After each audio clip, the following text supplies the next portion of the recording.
Welcome to Creative Katie's Mixed Media Technique Tag series, a series where you not only learn mixed media techniques, but also are guided to create a reference tool that you can go back to time and time again.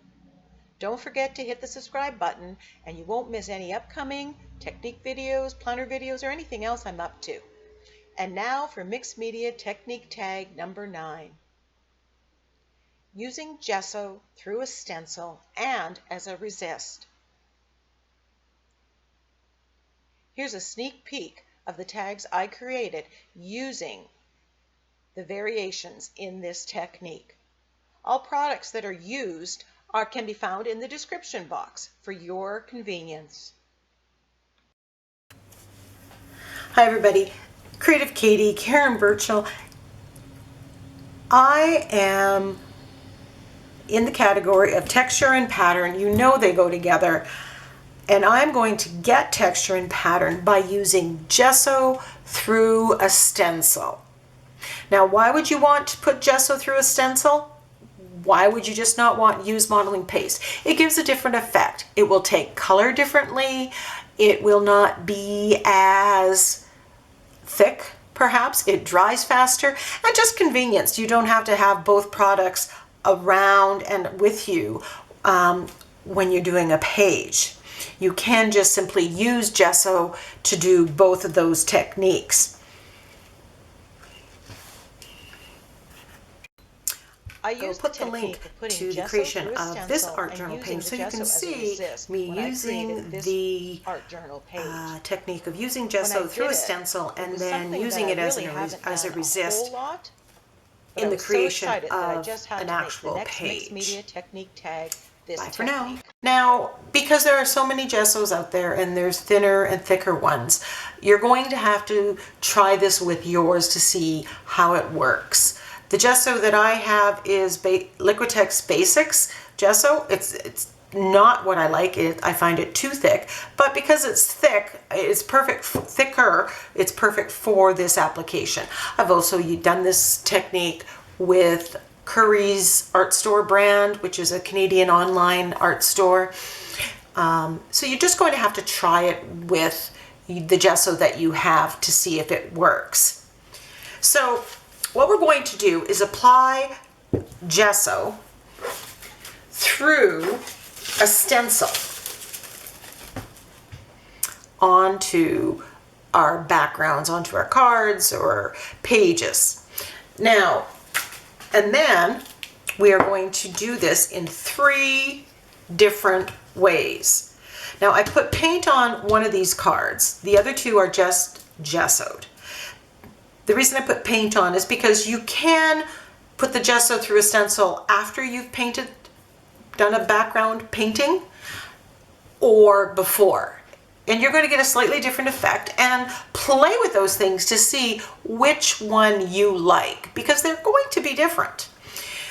One we're going to apply, we're going to put paint on top of it after we put the gesso on.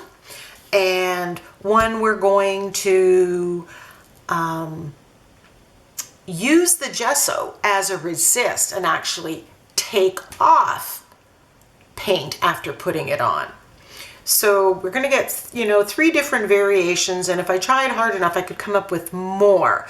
We're also going to play with ways of bringing out the texture, the physical texture that you will have, because the gesso will be lifted off the page to some degree. We're going to ways of enhancing that. And those ways of enhancing it are going to work for modeling paste as well. Now, why would we want to do gesso instead of modeling paste? Well, the gesso might take product differently. I haven't done a side-by-side comparison. It typically goes on thinner, so you get less texture, which may be a good thing. You may not want as much texture. It may take paints and products differently than the modeling paste, depending on the modeling paste that you have, of course. It will dry quicker, and sometimes just for convenience, because that might be all I have right on my table with me, or if I'm going on a create date or on a trip, I don't want to have to pack my modeling paste and my gesso and you know, so this way I know I'm going to always use my gesso. I will have it and I can use it to prime my page, to do a wash, to do various things. So you want to, you know, pack as carefully as possible. So we're just going to get started. So this one I've just painted with Liquitex Basics in an aqua color. And I am going to put this stencil on. Now, because the gesso is thinner than modeling paste, you might have some difficulty getting it so it doesn't seep under the stencil. And like most things, it takes practice. You know, if it's not working, try and try again. Don't give up. But one of the ways that I've found to kind of hedge your bets and get the odds in your favor is to tape down the stencil. And again, all stencils are not created equally. I have some stencils that I've cut that are very thin, or ones that I've bought that are thinner, and other stencils are more substantial. So that's going to change things. So one thing, you can just tape it down, and that's just pushing it. It'll make contact with that, and you're less likely to be able to get the seepage. Although a certain amount of seepage, you know what, we can expect it. The other thing that I do at times is I use a spray adhesive, such as this Elmer's Craft Bond. This spray adhesive can be permanent. It can also be temporary. So if you spray it on and then let it dry for, I think it says 3 to 5 minutes, then you can put it onto something and then take it off. And that will make sure that the contact is right there. And I've done that with my stencils, and it hasn't really built up a sticky residue or anything negative. Nothing that's made me want to do that. So I'm just going to go off camera and I'm just going to put a light coat of my spray adhesive on here, and then I'll be back. Now, when you're doing this with a stencil, what you will have to decide is, you know, are you going to do you want this all over? Or do you want it, you know, in just the corners or in certain spaces? So you have to make those decisions. And one thing I've learned is kind of sometimes less is more. You don't want, you know, with a card, you might cover more of an area, but a huge journal page, you may not. So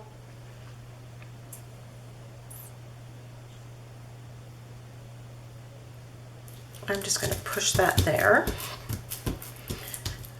push that down. Now, when it comes to putting the gesso on,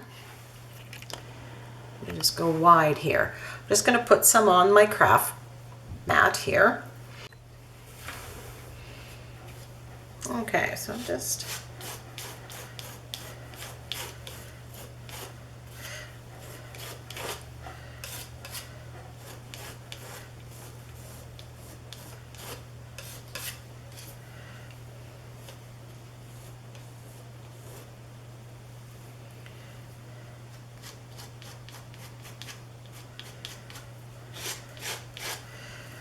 okay, so now I'm just going to take this off.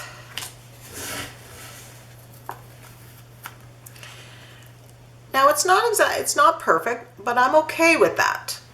You can also take and clean up some of the areas if you want. Now it's really important that you clean the stencils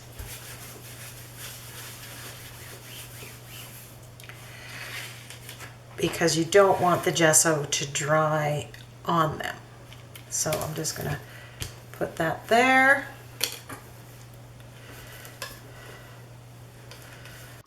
So I've dried this with my heat tool. And just a note of caution, if you dry it too long or put the heat tool too close, you will bubble the gesso just like you would bubble modeling paste, and that will add extra texture, and that's great if that's what you're going for. So be careful. Now the texture that's on here is very, very subtle. It's very smooth, and there's just a little bit. But there are ways that we can take and we can accentuate and build up the texture so it looks even better. And one of those ways is taking product that has mica powder or metallic in it. And one of the common ways you see people doing this is using the Starburst sprays. And I'm just doing a quick demo with this. They kind of drip it across the top and spray it and maneuver the card to get the product where they want. But I'm not going to use that here. I'm going to try using some of this Liquitex ink. It's acrylic ink, and it's a new product to me, and I bought it on sale just to give it a try. So it's thicker than the sprays, but thinner than craft paint. It's, you know, probably high flows would work here too. So I'm putting in this Prussian blue color and taking off paint where I don't want it and just trying to get it to settle into the nooks and the crannies. And depending on how much ink you put and how much color you put, different things are going to happen. Now that shows up nicely, and you could just use it for the color, but I really like using metallic anything or mica anything to catch in those nooks and crannies of anything that goes through a stencil. So here I have the iridescent bronze ink, and I'm just putting it through and it's catching. So we have that little shimmer, and it is really highlighting it. Now the reason I chose the aqua color and the blue and the bronze is to make this kind of patina kind of look. And once you get what you like, dry it. It's kind of a play and see kind of thing. And look at that. You can just see the texture stands out a lot more than if you did nothing to it. So now I'm doing the other side. And one of the things I need to work on is leaving some white and some white space. I always tend to make sure everything's covered, and I have to fight that urge in me. So I'm putting the blue as a base color, and then I'm going to go follow up with the metallics. Now if you don't have the Liquitex acrylic ink, or you don't have mica sprays, you can buy metallic paint, craft paint. You can buy Liquitex Artist Loft craft paint, and that's what I have here. This is in a copper color, and I'm just liquefying it, getting it kind of to that same consistency, and then I'm just going to put it across the top and let it drip. So don't think you can't get this effect if you don't have sprays or these Liquitex inks, because you totally can. And actually this copper colored metallic paint, you wouldn't be able to tell which end I use the Liquitex ink and which end I use the Liquitex copper paint. Both work in exactly the same way, catching in the nooks and crannies and really accentuating the texture of the gesso through the stencil.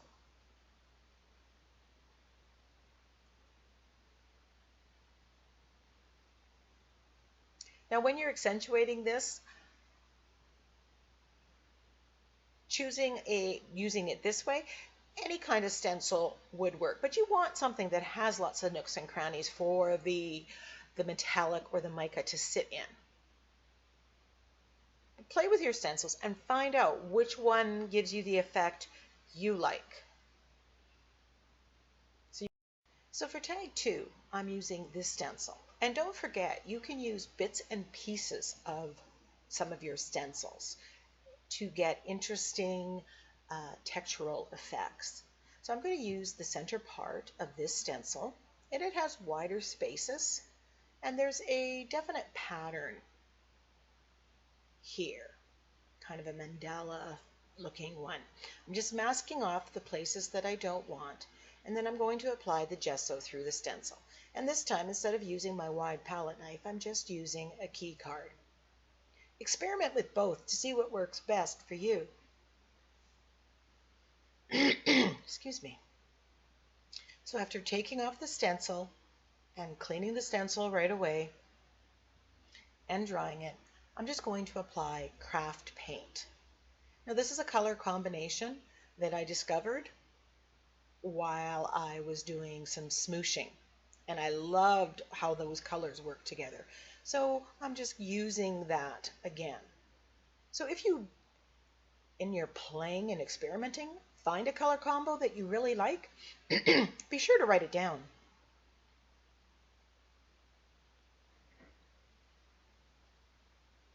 So you can see the little bit of texture that you can tell. It's very, very subtle. And you can leave it at that if you wanted to. Now I put gesso through a stencil on another tag. And I'm going to do 2 different effects on these tags so you can compare and see the options that you have available to you and decide which one you like best. So on this first one, I'm going to take some black Liquitex paint and I'm putting it on a Ranger blending foam. And I'll put a link to that and all my products in the description box. And you can find them easily if you're looking for them. And I'm just going over ever so lightly. Start really soft and build up the color. You can always add more, but it's really difficult to take off. Worst case scenario, it goes totally awry, you can repaint it. So here I've used gold in a similar effect on gesso. So you can use black, you can use white, you can use gold, silver, any color that you want. So on this tag, what I'm going to do is apply the same color paints because I want you to see pretty much a direct comparison of the 2 very different effects you can get. So I'm just putting out the paint and I'm going to be mixing the color on the card.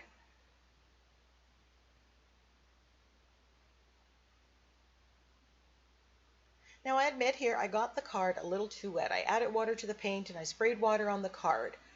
So I would limit the amount of water that you get or add to it.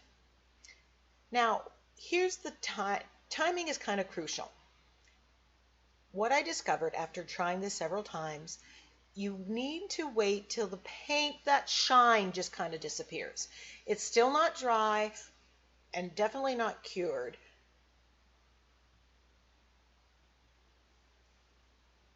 If you go too soon, you're going to remove too much paint and you're not going to really get that distressed look. But I did watch it and the key seemed to be waiting for the shine to disappear from the wet paint. I used the heat tool a little bit, but be careful with that because that will dry it very, very quickly and maybe too hard. And removing the gesso won't be a viable option. So now that the shine is gone, I'm going to take a baby wipe. Now, if the baby wipe is a very wet one, you may want to take some of the moisture off.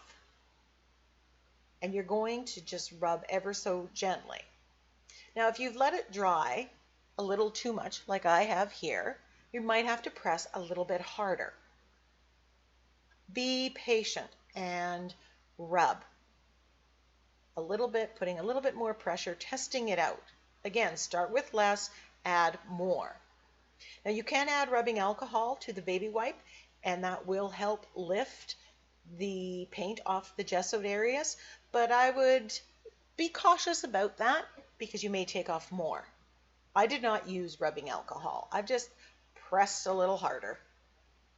And as you can see, I'm starting to take off the paint and get that peeled paint distressed look. I've kept this part of the video in real time just so you see how long it can take. If it was a little bit less dry, it may have come off a little bit easier. And nothing's wrong. It's just a matter of whether you're getting the effect you want. Ideally, you want the paint to stay in the low spots and the paint to come off in the high spots. But that being said, I'm not really trying to get every little last bit of paint off the gessoed areas. I do want that distressed look. And if anybody wants to know, yes, you can use black gesso in this. When you take the paint back, you're going to get a black and the colored effect. I haven't done that, but it would work. And there you have this beautifully distressed tag. I'm going to do this technique again using a different stencil, and it's a finer stencil like the one that I used to create that page. And when you remove resist, I really prefer the finer stencils, but you find out what you prefer. Be sure to take the time to play. So I'm putting the gesso on using a key card, and I found really the less I sweated about this and just did it and wasn't so finicky, the easier and the better the results.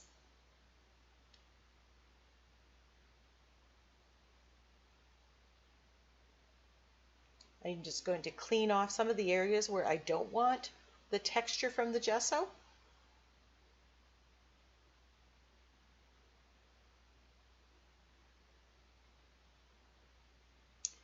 So I'm applying Liquitex Basics paint in this case. And I'm putting an aqua and a quinacridone magenta. And I learned that this color combo, you would think green and red is going to make brown, but it doesn't. It makes this beautiful, beautiful purpley violet color that I absolutely adore. So I have, used that knowledge a bit to create some wonderful colors in pages.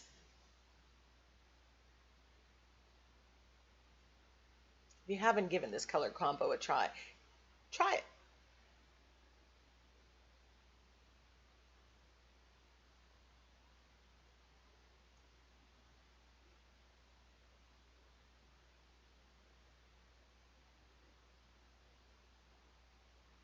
So I added very little, if any, water to the Liquitex Basics. And I think this was probably the easiest and most successful removal of paint with any of my attempts. But they all give different effects, and so in the end it's what you really prefer. So you can see the shine that is on the tag. And while, I don't want to spend time watching paint dry, I did want you to see the shine and how that kind of disappears a little bit to get this effect right, because I don't know how to help you understand the level. So I'm putting in an extremely light amount of pressure here, and it's coming off wonderfully well.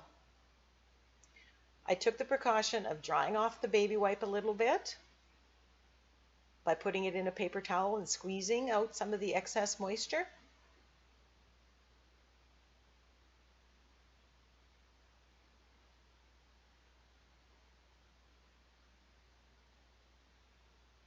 But I really didn't have to work too hard on this one, as I did on the other one, to get the distressed look and get the paint to come off.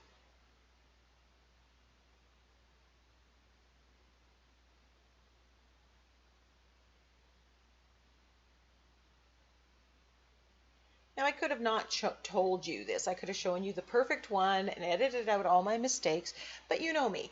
I'm going to show you the good, the bad, the ugly, and I hope that you can learn from my mistakes.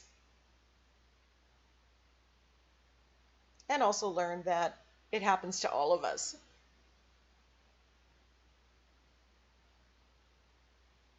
But you can always go back and repaint it and redo the technique if you want, or change your plan. It's only paint and paper.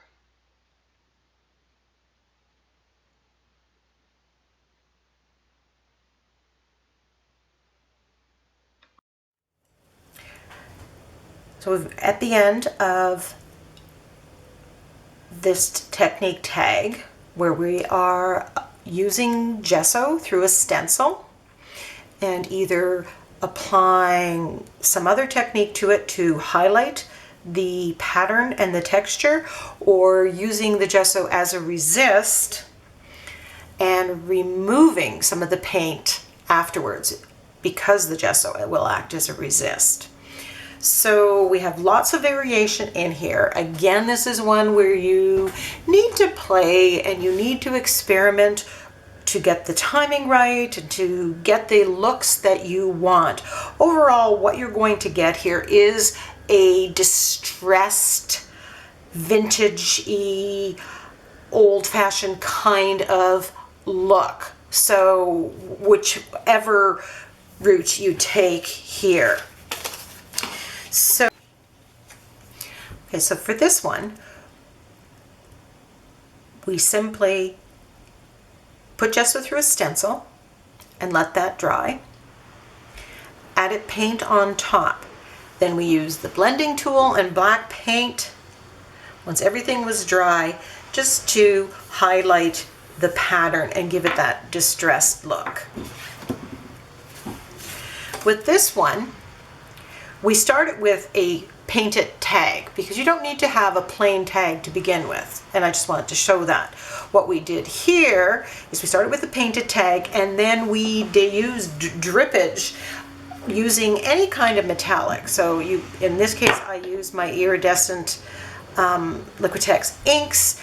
We also used metallic paint that was liquefied. You can use Lindy sprays or any kind of mica spray, but you want something with that metallic because it's the metallic that gets in those nooks and crannies and really bumps up and brings out the texture and the pattern.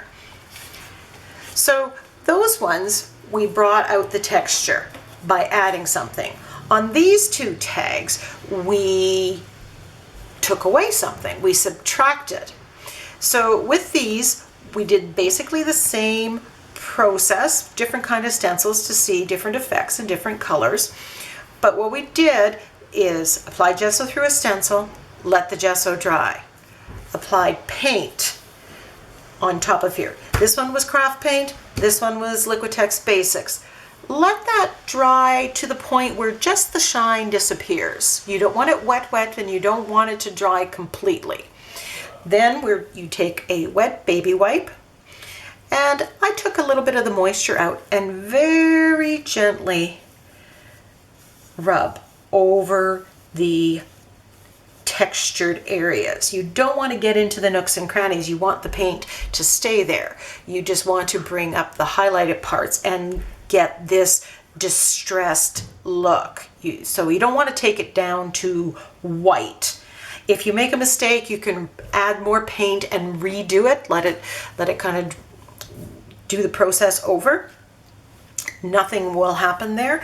And on top of this, we can now take the blending tool with black paint and add some more to it and build up more interest.